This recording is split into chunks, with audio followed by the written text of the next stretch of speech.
Le cinquième plénum du 13e comité central du parti s'est terminé à Hanoï le 10 mai après-midi après 6 jours de travail, achevant son ordre du jour. Dans son discours de clôture, le secrétaire général du parti Nguyễn Phú Trọng a déclaré que les délégués étaient parvenus à un consensus sur les solutions, les lignes directrices et les orientations concernant le renouvellement, la consolidation et l'application des lois et politiques foncières, en modifiant et en complétant d'abord la loi foncière de 2013 et les lois pertinentes pour lutter contre limitations et faiblesses en suspens dans ce domaine. Les délégués se sont prononcés sur un rapport examinant le bilan de 15 ans de mise en œuvre de la résolution du 7e plénum du 10e comité central du parti sur l'agriculture, la paysannerie et la ruralité. Le secrétaire général Nguyễn Phú Trọng a déclaré que l'industrialisation et la modernisation de l'agriculture et des zones rurales est la tâche prioritaire de l'industrialisation et de la modernisation nationale, notant que l'État devrait investir davantage de ressources dans ce domaine.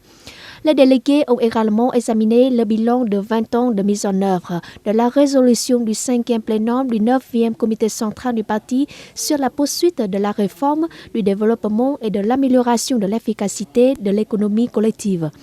À cet égard, le chef du parti a indiqué qu'une plus grande attention devrait être accordée à la réforme, au développement et à l'amélioration de l'efficacité de l'économie collective, avec les coopératives jouant un rôle clé.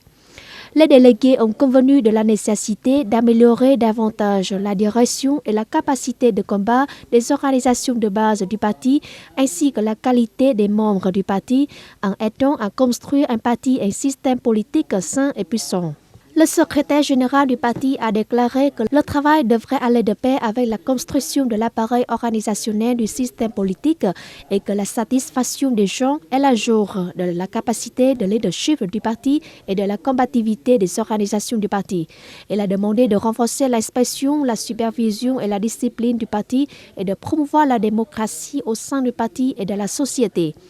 Au cours du plénum, le comité central du parti a également discuté et atteint un consensus élevé sur un plan visant à créer des comités de pilotage provinciaux pour la prévention et la lutte contre la corruption et les pratiques malsaines.